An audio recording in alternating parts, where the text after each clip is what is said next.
regardless of that, another week in Seattle sports, some good, some not so good, some returns that just happened right before we got on the air today. So we'll start with the good, not so good here as we get straight into Seahawks news. Seattle, week 18, it's the regular season finale. They had controlled their destiny going into the last 2 weeks of the regular season. Loss to the Steelers last week changed that. The Seahawks needed to win their game against the Cardinals on the road and have the Chicago Bears beat the Green Bay Packers on the road in Lambeau. They needed both of those things to happen. There were two other scenarios where if certain teams tied and a bunch of stuff like that, then the Seahawks could make it. But there hasn't been a tie all season in the NFL. And after week 18, there wouldn't be. So it needed to be the wins that Seattle needed going into this final week. And Seattle did their part. The Seahawks would defeat the Arizona Cardinals by a score of 21-20. Arizona went for a last-second field goal from Matt Prater to go ahead and win as time expired, but that went wide to the right. Seattle would hold on to win, pushing their record to 9-8. This was a tough one to watch. The Cardinals had possession of this ball late into the second half, and for most of the second half to an extent as well, running the football with James Conner at will. Kyler Murray, the dangerous runner that he is with the football, was able to do damage. A lot of poor tackling. This Seahawks run defense that's ranked 30th in the NFL continued to show struggles and continued to show why it's ranked 30th in the NFL. James Conner was running through just weak arm tackles throughout the course of the day. The Seattle offense struggled as well. There were several opportunities where they were failing to cash in outside of Jason Myers' field goals. But a late touchdown from Geno to Tyler Lockett and a 2-point conversion to Tyler Lockett would give Seattle a lead and the go-ahead score as, again, they escape after Arizona had basically the game-winning field goal within grasp. It just went wide right. So we look at inactives here. This was a tough inactives list. Running back Kenny McIntosh, who unfortunately unable to really contribute throughout the course of this season, missed this finale. Linebacker Patrick O'Connell was unable to go. Both offensive tackles, Jason Peters and Abraham Lucas, were out of this game. So Seattle starting right tackle was not in. There was a lot of Stone Forsythe and Jake Curran in this game. Also offensive tackle Raekwon O'Neal. Jarran Reed was unable to go in this game as he was dealing with a bruise, and defensive end Mario Edwards. So two offensive tackles that would have been contributors in this game, and two defensive linemen who would have been contributors in this game. Jarran Reed having an excellent year with the Seahawks this season, both unable to go in the regular season finale, and certainly could have used all four of those guys potentially. So we look at offensive and defensive player of the game. It wasn't an offensive explosion for Seattle, a little bit as I alluded to. The Seahawks unable to do a bunch with the football when they did have it, and having to settle for a lot of field goals in this one from Jason Myers. I went with Tyler Lockett. Tyler only 2 receptions for 71 yards and the 1 touchdown on the day. It was his first touchdown since the Commanders game at home. So I believe that was back in week 10. But Tyler Lockett, as we've talked about throughout the course of the season, has just really been such a reliable, consistent force that the Seattle offense can look to in certain moments, whether it's on third downs, whether it's in big moments. Tyler Lockett, a guy who was drafted out of Kansas State as a primary kick returner, has really turned into such an excellent option in the passing game for the Seahawks. On the defensive side of the ball, there were some choices to make here, but considering the impact and at least the eye test, I hate that word, but sometimes it rings true. Devon Witherspoon continued an excellent rookie season, 11 total tackles, 7 solo tackles, and 3 tackles for loss. Those 3 tackles for loss were big. Getting into the backfield, causing negative plays is always going to be a plus when you're looking at a defender. And Devon Witherspoon has showed that throughout the course of his rookie season. He can come down and make the big play, make big tackles, lay the wood, in addition to his coverage skills and his ability in the passing game as well. So really excited for the sort of player that he will continue to be for the Seahawks for years forward. There was, a lot of talk about Jalen Carter, and I understand that, but I really think Devon Witherspoon will be a big play contributor for this defense for years to come. So injuries during this game were tough. Linebacker Jordan Brooks left the game with an ankle injury and was deemed questionable to return. Noah Fant left the game with a hand injury. He was also questionable to return, and safety Julian Love, dealing with a hand injury as well, left the game and was questionable to return. So, I mean, all three of those guys are major contributors. So State Farm Stadium, home of the Arizona Cardinals, continues to be an area of struggle for the Seahawks, whether it's winning games there, the tight games there, or even the injuries there. As obviously we look back to the Legion of Boom days when Richard Sherman got injured there, Cam Chancellor got injured there, and Earl Thomas broke his leg there as well. So with the win, pardon me, it feels like a loss because of what I'm about to mention.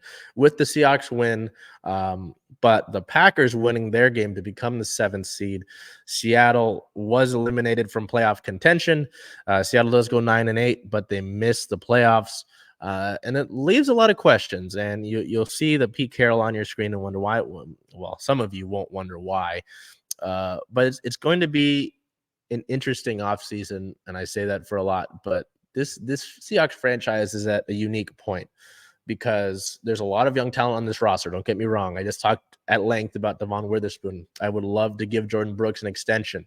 Boye Mafe had a strong season as he racked up a bunch of sacks this year and had that sack streak. Julian Love had a big impact as a guy that a lot of people were wondering, why are we bringing in another safety? On the offensive side of the ball, DK Metcalf continues to contribute despite what some fans say about his attitude and yada, yada, yada. Kenneth Walker, when he was able to be healthy, he was a big contributor as well. He looked good in this game running the football, didn't get to 100 yards, only had 78.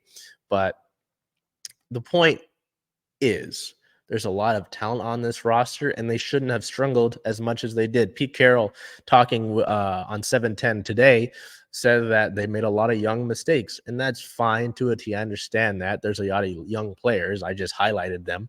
But also, coaching should fix that. This should not continue to be one of the top penalized teams in the NFL year after year. This isn't a new thing for Seattle, right?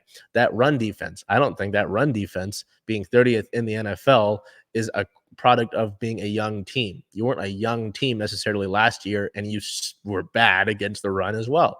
These are issues that continue to happen, and that's been my problem with the Pete Carroll era throughout the entirety. Do I think it would be fine if Pete Carroll is still the head coach next year? Yes, I do. I don't have a problem with that. But it's sort of the loyalty to some of the play callers, whether it's Clint Hurt. Shane Waldron had his moments this year, but could have been better as well, especially considering the struggles on third down. It's a matter of the mindset in the coaching staff. They obviously continue to foster a great culture in that locker room, and that's been a staple of Pete Carroll wherever he's gone, outside of the stint in New England that didn't last very long for other reasons. There are decisions that need to be made because this is still a Seahawks team that hasn't gotten past the divisional round since losing in Super Bowl 49. That has to change. You're in this holding pattern where you do good throughout the course of the regular season, but not good enough to get a higher seed. So you end up having to go through the wild card. You lost in the wild card last year to the 49ers, and that game really wasn't that competitive. You didn't make the playoffs before that. So something needs to change. Pete Carroll says he needs to be better in his post-game press conference. He said that this morning. Yeah, that's fine. But you've been saying that for years throughout the course of the season in post-game press conferences. You said you needed to be better. He took that ownership. That's fine. But when I'm hearing it again and again, why isn't there that improvement? So it's an issue. I understand it. We'll look at it deeper. We'll look at it throughout the course of this offseason as we look ahead to the NFL draft and free agency as well. Seattle had another good draft this year. I know I didn't necessarily mention him by name, but Jackson Smith-Njigba had a solid season despite what some thought Seattle wasn't using him right. He is the third wide receiver on the depth chart. He wasn't going to be highlighted as the top guy all the time. Didn't make sense for that, so I understand. To Pete Carroll's point, there are some young players on this team. Yes, that's true. But, I'm not putting all of the fact that Seattle was the 30th run defense. I'm going to keep talking about it because it was hard to watch. I'm not putting all of the fact that Seattle was the 30th run defense in the NFL on the young players. There are still other established players. So Yeah, it's frustrating. It's really frustrating considering you see the talent level of some of these players and you see the games that they're losing, the types of games that they're losing, and realize that they should have been better. They controlled their own destiny 2 weeks ago, and now we're here. The regular season's over. They're headed home. Soon they'll officially get their list. They haven't posted it yet, as I'm making sure. I don't say that and then it happens. Nope, didn't happen. So it's they'll put out their list for the future and reserve rosters for this off season. Bunch of practice squad guys and guys that they'll eventually bring back. Um, Changes need to be made. Changes need to be made. I don't know what that looks like, but there are a few things this offseason that, at least in my mind, make sense. You got to bring back Jordan Brooks. You got to bring back Leonard Williams. Those two should be no-brainers relatively. Any thought of trading DK Metcalf is ludicrous, and anybody saying that shouldn't be listened to or taken seriously. For a guy that continues to contribute, only the third player in NFL history that had 50-plus receptions, 900-plus yards, and 5+ TDs in all of his first 5 seasons, joining A.J. Green and Randy Moss. I wouldn't listen to anybody talking about that. Watching the game yesterday, there isn't anybody else on the field on offense that celebrates more when a teammate scores other than DK Metcalf. I get it. I understand some of the penalties are bad. I understand that. But there are some players where you have to accept the risk with the reward. I am more than willing to accept that with DK Metcalf. So we'll move past that. You ideally will draft a quarterback in this upcoming draft. While a lot of people had struggles and ill will towards Geno Smith this season, I think Geno's fine. I think we know what Geno Smith is. He is an acceptable option at the quarterback position. And that was what reflected in the contract he got after last season, right? It wasn't a big superstar contract. It was, you did well, comeback player of the year. You are doing what we need you to do with this offense. I don't think a lot of the blame should be put on Geno. I'm putting it more on the defensive side of the football and the coaching staff. So Jordan Brooks, Leonard Williams, keep DK. Don't think dumb thoughts about that.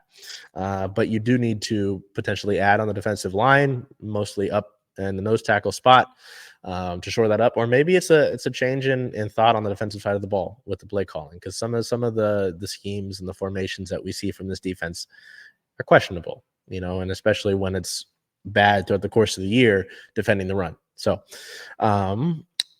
yes, as I mentioned, the team eliminated from postseason contention. Looking ahead, as I mentioned, it's a big offseason. So likely by the time that we see you next week, we will know about futures and reserved contracts that the team will sign. There will be a few decisions to make, because before the game against the Cardinals, we found out that Pete Carroll's contract lasts to the 2024 season and has a team option for 2025. And there was talk, the word retirement was thrown around. So we'll see about that with Pete Carroll.